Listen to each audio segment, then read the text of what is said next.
இனி வீட்லயே பானிபூரி செய்யலாம் எல்லாரும். ஆச்சி பானிபூரி கிட். நமது தொலைபேசி இணைப்பில் மூத்த பத்திரிகையாளர் தராசு ஷியாம் இணைந்திருக்கிறார். பேசலாம்.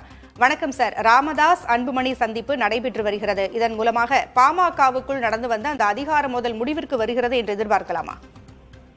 முடிவுக்கு வரும் என்று பாரதிய ஜனதா எதிர்பார்க்கிறது. அப்படித்தான் நாம் புரிந்து கொள்ள வேண்டும். காரணம், 2 தினங்களாகவே பாரதிய ஜனதாவின் மேல்மட்ட தலைவர்கள், அதாவது அமித்ஷா அளவிலே அன்புமணி அவர்களோடு தொடர்பு கொண்டு சமரச பேச்சு நடத்துங்கள் என்று கூறியதாகத்தான் செய்திகள் வந்தன. பாமகவை பொறுத்தவரையில் பெரியவர் அணி சின்னவர் அணி என்று பிரிந்திருப்பது பாமகவின் ஓட்டு வங்கிக்கு நல்லதல்ல. அது ஒரு குறிப்பிட்ட சமுதாயத்தை சார்ந்து இயங்குகிற ஓட்டு வங்கி. சமுதாயம் பிளவுபடுமையானால் ஓட்டு வங்கியும் தேய்மான அடையும், பிளவுபடும். எனவே பாரதிய ஜனதாவும் இதில் கவனம் செலுத்துகிறது. அன்புமணி அவர்களுக்கு இப்படியான ஒரு ஒற்றுமை குறைவு ஏற்பட்டதால் தான் அதிமுக தனக்கான ராஜ்யசபா சீட் தரவில்லை என்கிற ஒரு எண்ணமும் இருக்கிறது. பாரதிய ஜனதாவும் அப்படியான ஒரு திட்டத்தை முன்னெடுத்தது. ஆனால் அதிமுக அதுக்கு இணங்கவில்லை. ஆக டாக்டர் பெரியவர் அவர்களுக்கும் அன்புமணி அவர்களுக்கும் இடையே நடைபெறுகின்ற சமரச பேச்சுவார்த்தை சுமூகமாக முடிய வேண்டும் என்றால் டாக்டர் விதிக்கிற நிபந்தனைகளை ஏற்றுக்கொண்டாக வேண்டும். அவர் என்ன கூறுகிறார் என்றால், பாமகவின் அமைப்பு சட்டத்தின்படி தனக்குத்தான் அதிகாரம் இருக்கிறது என்று கூறுகிறார். பாமகவின் அமைப்பு சட்டம் தேர்தல் ஆணைய வெப்சைட்லேயே இல்லை. அதை முழுமையாக டவுன்லோட் செய்து பார்க்க வேண்டும் என்று நான் நினைத்தேன். எங்குமே கிடைக்கவில்லை. அதே நேரத்தில் சில நண்பர்கள் அதன் சில பகுதிகளை மட்டும் எனக்கு எடுத்து அனுப்பினார்கள். அவற்றை படித்து பார்த்தால் டாக்டர் ராமதாஸ் அவர்களுக்கான அதிகாரம், அதாவது பொதுக்குழுவை கூட்டுகிற அதிகாரம், சிறப்பு பொதுக்குழுவை கூட்டுகிற அதிகாரம் எல்லாமே நிறுவனருக்கு இருக்கிறது. இப்படியான சூழ்நிலையில் நிறுவனரோடு கட்சியின் தலைவர் ஒத்து போக வேண்டிய ஒரு கட்டாயம் இருக்கிறது. ஆனால் கட்சியின் தலைவராக அன்புமணியை டாக்டர் அங்கீகரிக்கவில்லை. அவர் செயல் தலைவர் தான் என்று இப்போதும் அடித்து கூறுகிறார். எனவே இன்றைய பேச்சுவார்த்தைகளில் எத்தகைய சமரசங்கள் செய்யப்படுகின்றன என்பதை பொறுத்துத்தான் இந்த அமைதி நீடிக்குமா, பாரதிய ஜனதா விரும்புகிற வண்ணம் இந்த அமைதி நீடிக்குமா என்பதை நாம் தெரிந்து கொள்ள முடியும். நிச்சயமாக சார். பேச்சுவார்த்தை முடியட்டும் என்று நாமும் காத்திருப்போம். இணைப்பிற்கு வந்தமைக்கு நன்றி சார். ராமதாஸ் அன்புமணி இடையே பேச்சுவார்த்தை நடைபெற்று வருகிறது. நிச்சயமாக ஒரு சுமூக முடிவு எட்டப்படும் என்று பாமகவை சேர்ந்த அனைத்து தொண்டர்களும் எதிர்பார்த்து வருகிறார்கள். ஒரு மகிழ்ச்சியான செய்தி வரும், அதற்காக காத்திருக்கிறோம் என்றும் அந்த கட்சியைச் சேர்ந்தவர்கள் நம்மிடம் பகிர்ந்திருக்கிறார்கள். அரசியல் விமர்சகர் ரவீந்திரன் துரைசாமி நமது இணைப்பில் இருக்கிறார். வணக்கம் சார். பாமகவினருக்கு ஒரு மகிழ்ச்சியான செய்தி வர இருக்கிறது என்று பாமகவினுடைய எம்எல்ஏ அருள் நம்மிடம் பேசிய பொழுது கூறினார். இதை அரசியல் பூர்வமாக பார்க்க வேண்டுமா அல்லது குடும்ப பிரச்சனையாக பார்க்க வேண்டுமா? ஏனால் அவர்களே ஒரு குழப்பத்தில் இருக்கிறார்கள். இது குடும்ப பிரச்சனை, இது விரைவில் தீர்ந்துவிடும் என்றும் சொல்கிறார்கள். இந்த பிரச்சனை தீர்ந்துவிடும், இதனால் நாங்கள் மகிழ்ச்சியில் இருக்கிறோம், 2.5 லட்சம் தொண்டர்களும் மகிழ்ச்சியில் இருக்கிறோம் என்று அதை பொதுவெளியிலும் சொல்கிறார்கள். இப்படி 2 விதமான கருத்துக்களை அவர்களே முன்வைத்திருக்கிறார்கள். இதில் யாருக்கு ஆதாயம்?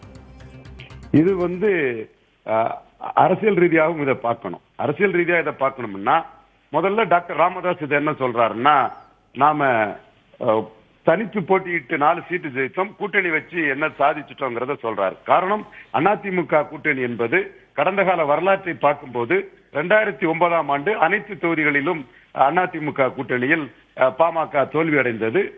ஜெயலலிதா தலைமையில் இபிஎஸ் ஓபிஎஸ் இவர்கள் இருந்தார்கள். 2019ஆம் ஆண்டும் வட தமிழகத்தில் 20க்கு 20 தொகுதிகளிலும் பாமக அதிமுக கூட்டணி தோல்வி அடைந்தது. அப்பொழுது இபிஎஸ் ஓபிஎஸ் இரட்டை தலைமையாக 50-50 பல சமூகங்களும் ஏற்றுக்கொள்ளக்கூடிய தன்மையில் இருந்தார்கள். 2021 சேலம் பகுதியில் ஒரு 4 சீட்டும் ஒரு மயிலம் சீட்டு மட்டும்தான் வெற்றி பெற்றார்கள். அப்பொழுதும் பிற ஜாதிகளும் ஏற்றுக்கொள்ளக்கூடிய வகையில் அங்கு ஓபிஎஸ் இருந்தார். 2024 மக்களவை தேர்தலுக்கு பிறகு நடந்த சட்டமன்ற தேர்தலில் இபிஎஸ்ஸின் ஒற்றை தலைமை எடப்பாடி பழனிசாமி அவர்கள் டாக்டர் ராமதாஸை கண்டு களத்தை விட்டு பெண்ணகரம் போல் 3வது போக நேரிடுமோ என்று விலகிய சூழ்நிலையில் அதிமுக வாக்கில் 23% வன்னியர் அல்லாதவர்கள் திமுக கழகத்திற்கு மு.க. ஸ்டாலின் தலைமைக்கு வாக்களித்தனர். இதனை டாக்டர் ராமதாஸ் அவர்கள் களத்தில் இருந்து கிரவுண்டில் இருந்து துல்லியமாக உணர்கிறார். ஆனால் அதே வேளையில் அன்புமணி ராமதாஸ் அவர்கள் அமித்ஷா வந்த போது என்டிஏ கூட்டத்தில் கலந்து கொள்வதற்கு தயாராக இருந்தார். எடப்பாடி பழனிசாமியிடம் ராஜ்யசபா பெறுவதற்கும் தயாராக இருந்தார். டாக்டர் ராமதாஸ் அவர்களை அன்புமணியின் கனவு ராஜ்யசபா என்றால் டாக்டர் ராமதாஸை பொறுத்தவரையில் ராஜ்யசபா வாங்கி கொண்டு போனால் ஸ்டாலின் அவர்கள் மிக தெளிவாக 2009, 19 மாதிரி பாமகவை துல்லியமாக தோற்கடித்து வருவார். எனவே இங்கு இருமுனை போட்டி என்பது பாமகவிற்கு தோல்வியையே கொடுக்கும். அது பாஜகவும் உள்ள அணியில் இருந்தால் கிறிஸ்தவ முஸ்லிம்களும் கிறிஸ்தவ முஸ்லிம்கள் பலமான ஒப்பீனியன் கிரியேட்டர்ஸ் பாமகவை திமுக அணிக்காக தெளிவாக தோற்கடித்து விடுவார்கள். எனவே தேர்தல் முடிவை கடைசி நேரத்தில் எடுக்கலாம். அதில் மன உறுதியோடு இருக்க வேண்டும்.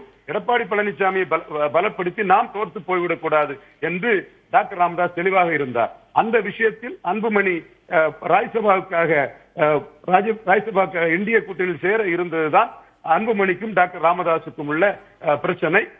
இதையும் தாண்டி குடும்ப பிரச்சனைகள் பலம் இருந்தாலும் அரசியல் பிரச்சனை டாக்டர் ராமதாஸ் 2009, 19, 21 விக்கிரவாண்டி நிலைமை இதை பயன்படுத்தி மிக தெளிவாக மு.க. ஸ்டாலின் பாமகவை தோற்கடித்து விடுவார். அதனால் பலமுனை போட்டி நமக்கு சிறந்தது. பலமுனை போட்டிக்கு தான் ஒரு முதலமைச்சர் வேட்பாளரை கூட அன்புமணி தயாராக வேண்டும், அல்லது வேறு வகையில் அணி அமைய வேண்டும்.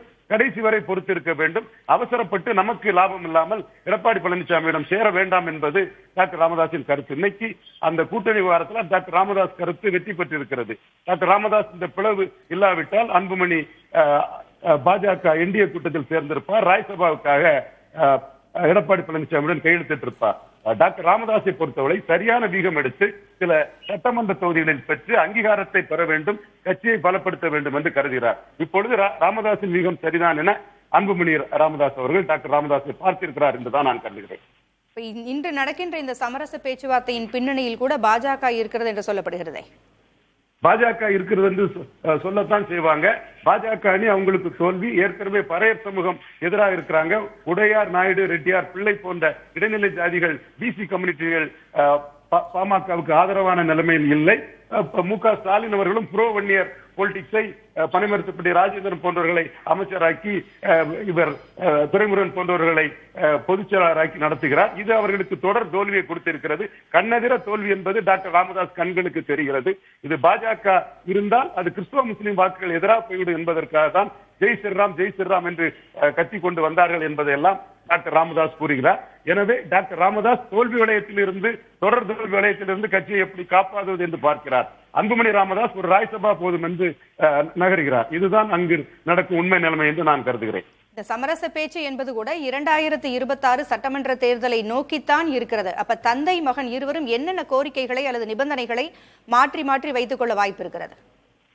இது டாக்டர் ராமதாஸுக்கு வெற்றி.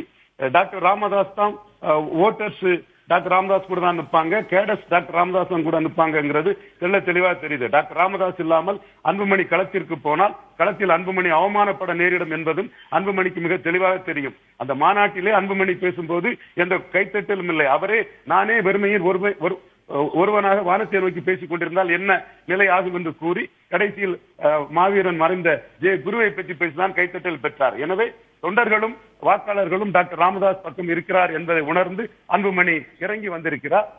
இந்த சூழ்நிலையில் டாக்டர் ராமதாஸின் எண்ண ஓட்டமே தேர்தல் கூட்டணியில் முழுமை பெறும். அவர் வில் பவரோடு கடைசி வரை இருந்து பார்கெயின்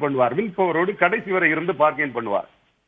நன்றி சார். இணைப்பிற்கு உங்களுடைய கருத்துக்களை பகிர்ந்தமைக்க நன்றி.